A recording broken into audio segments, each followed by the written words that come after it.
मोल चंद्रपूर राष्ट्रीय महामार्ग क्रमांक 930 वरील जीवघेणे खड्डे आणि रस्त्यांची झालेली दुरावस्था दूर करून हा महामार्ग खड्डेमुक्त करण्यासाठी आमदार सुधीर मुनगंटीवार यांनी केलेला सातत्यपूर्ण पाठपुरावा अखेर फळाला आला आहे।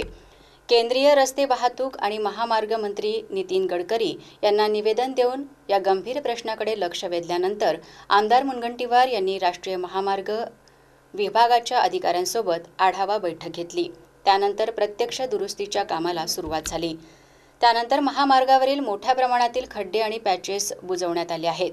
आता उर्वरित पॅचेस वर्क आणि शोल्डर वर्कचे कामही अंतिम टप्प्यात असून ते लवकरात लवकर पूर्ण करण्यासाठी आमदार मुनगंटीवार यांनी महामार्गाची प्रत्यक्ष पाहणी करून संबंधित अधिकाऱ्यांना स्पष्ट सूचना दिल्यात।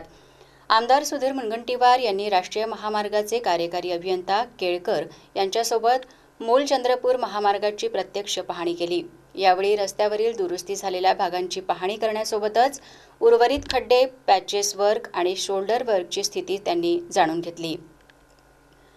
उर्वरित कामात कोणतीही दिरंगाई होऊ नये आणि नागरिकांना सुरक्षित व सुरळीत वाहतूक सुविधा मिळावी यासाठी उर्वरित सर्व कामे युद्धपातळीवर पूर्ण करण्याच्या सूचना आमदार मुनगंटीवार यांनी संबंधित अधिकाऱ्यांना दिल्यात।